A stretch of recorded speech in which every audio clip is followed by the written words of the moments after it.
Bismillahirrahmanirrahim. Assalamualaikum Ustaz. Waalaikumsalam. Perkenalkan, nama saya Amara Hamderu. Saya mahasiswi Universitas Negeri Semarang, program studi pendidikan bahasa Arab angkatan 2022. Yang dimana sekarang saya sedang menempuh semester 5 berarti. Nah, tujuan saya di sini ingin wawancara atau observasi kepada Ustaz Yazid terkait tentang telah kurikulum yang ada di SMPTN ini. Nah, mungkin selanjutnya dari Ustaz bisa memperkenalkan diri. Ya, ini resmi nggak apa-apa ya? Saya Yazid Abdul Qadir Jawas, guru SMP Islam Al Irsyad, mengajar dalam pembelajaran bahasa.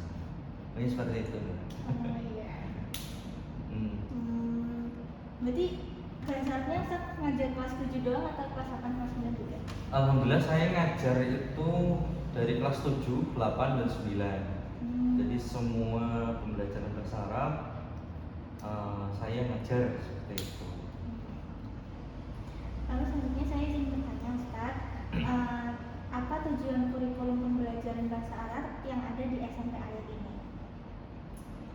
Jadi khususnya kalau di sekolah kita ini ya, di SMP Islam Al Irsyad Cilacap, biasanya ini bisa kita katakan berfokus pada beberapa aspek ya.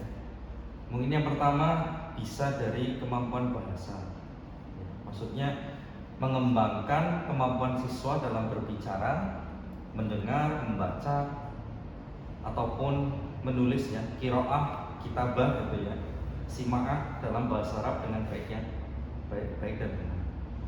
Lalu selain kemampuan bahasa ada pemahaman agama. Nah, pada dasarnya bahasa Arab ini kan untuk meningkatkan pemahaman siswa tentang ajaran Islam melalui penguasaan bahasa Arab. Ya. Jadi ketika kita mengajarkan bahasa Arab, tentu di situ guru memiliki cita-cita yang tinggi agar apa? Agar siswa yang kita ajarkan meningkat dalam segi pemahaman terhadap Al-Quran dan hadis. Yang tentu saja Al-Quran dan hadis itu menggunakan bahasa Arab seperti itu. Lalu bisa dari konteks sosial budaya ya, jadi memperkenalkan siswa pada budaya Arab ataupun peran penting bahasa Arab dalam sejarah peradaban Islam ya. Lalu ada penerapan dalam kehidupan sehari-hari sehingga mendorong siswa agar dapat menggunakan bahasa Arab dan komunikasi sehari-hari, terutama dalam konteks keagamaan. Ini seperti itu. Untuk kalau misalnya corak kurikulum yang digunakan dalam bahasa Arab ini, coraknya termasuk modern atau termasuk tradisional Ustaz? Kalau coraknya mungkin bisa kayak saya katakan, ini coraknya adalah corak yang modern karena di dalamnya itu meliputi beberapa corak ya. Kalau menurut saya itu ada corak komunikatif. Nah, corak komunikatif ini pendekatan menekankan kemampuan siswa untuk berkomunikasi dalam bahasa Arab, jadi baik secara lisan maupun tulisan. Nah, tujuan utamanya itu apa? Tujuan utamanya itu agar siswa dapat menggunakan bahasa Arab dalam kehidupan sehari-hari atau percakapan sehari-hari dengan memahami teks-teks yang mungkin sederhana. Contoh, ya kalau misalnya murid Al Irsyad nanti harapannya ketika sudah lulus bisa ditanya Mas Muka, dia bisa menjawab ismi, bla bla bla, min aina jita, jitu min Cilacap, dan lain sebagainya. Mungkin itu percakapan yang basic atau sederhana. Lalu bisa kita selipkan di situ ada corak mungkin gramatikal atau tarakib. Ya, tarakib itu tata bahasa Arab yang kita bisa bilang itu apa ya, nahwu dan sorof. Nah, jadi di mana siswa ini belajar kaidah-kaidah bahasa Arab secara sistematis dengan memahami struktur kalimat dan menulis dengan benar. Ini biasanya kami terapkan di kelas 9 karena ya kelas 8 sudah ada sedikit, tapi yang lebih condong terhadap tarakib ini kelas 9 karena mereka sudah mampu untuk membedakan mana yang beberapa fiil, mana yang beberapa fiil yang digunakan seperti itu. Kalau misalnya kelas 7 mungkin mereka masih menggunakan pendekatan apa ya, integratif gitu ya. Jadi coraknya mungkin bisa masuk integratif ya, menggabungkan dari keterampilan bahasa dengan mendengar, berbicara, membaca, menulis.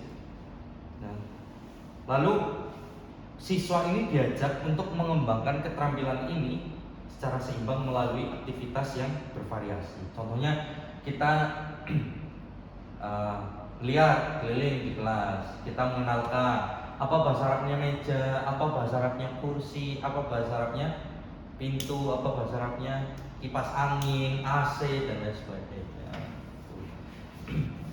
Ya. Ataupun kita menggunakan corak audolingual, contoh pengulangan. Ya, misalnya kita menjelaskan tentang pulpen, ya, kita mencontohkan pulpen apa bahasa Arabnya kolamun. Nah, kalidu bakti kolamun, nah, semua mengikuti. Ya, ulangi setelah Ustaz, kolamun, kolamun. Nah, dengan itu mereka terbiasa untuk mendengar menggunakan audiolingual itu, sehingga setelah mereka mendengar, mereka bisa mengucapkan apa yang gurunya ajarkan. Seperti itu. Ya mungkin seperti itu ya. Ada lagi mungkin? Lalu pertanyaan selanjutnya, kalau misalnya buat organisasi kurikulum yang diterapkan di SMP Alif ini, termasuknya mata pelajarannya terpisah atau mata pelajaran gabungan? Lalu kurikulum yang dipakai ini menggunakan silabus atau modul ajar? Oh iya, untuk pembelajaran di Al-Irsyad ini sebenarnya bukan terpisah ya, karena ketika kita menerapkan terpisah itu jatuhnya seperti MTS. Karena kita SMP Islam ya, di situ kita komplekskan menjadi satu, yaitu bahasa Arab ya.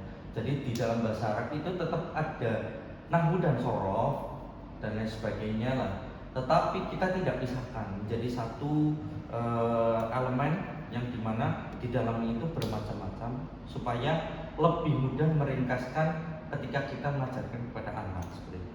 Mungkin kalau kita mengajarkan terhadap sekolah yang lain dalam tanda kutip itu pondok dan lain sebagainya, atau boarding school, mungkin mereka pembelajarannya lebih banyak seperti itu, sehingga mudah untuk pengorganisasian pembelajaran. Tapi kalau kita kan sistemnya adalah sekolah umum dan sekolah Islam, di mana yang masih mendominasi adalah pembelajaran menurut saya adalah SMP, pembelajaran umum SMP, sehingga dikombinasikan dengan pembelajaran Islam. Jadi ya kita bisa bilang organisasinya apa ya, gabungan ya, terdiri dari kurikulum berbasis kompetensi mungkin ya. Jadi ada kompetensi inti, ada kompetensi dasar yang dicapai oleh siswa. Nah, kompetensi inti yang pertama tadi ini meliputi kompetensi ini ya, biasanya meliputi kemampuan berbahasa, berbicara, menulis, mendengarkan tadi ya, sama membaca, lalu pemahaman teks bahasa Arab yang bersifat umum maupun keagamaan. Lalu ini seperti itu ya. Ada lagi mungkin? Kalau yang tadi itu termasuknya berarti silabus atau modul ajar kegiatan? Oh iya, pakainya sih ya tetap modul ajar, karena sekolah kita kan menggunakan kurikulum merdeka seperti itu. Mungkin kalau misalnya kurikulum K13 pakainya ya masih yang dulu apa itu ya, rancangan pembelajaran. Karena kita menggunakan kurikulum merdeka, rancangan pembelajaran disederhanakan menggunakan modul ajar seperti itu.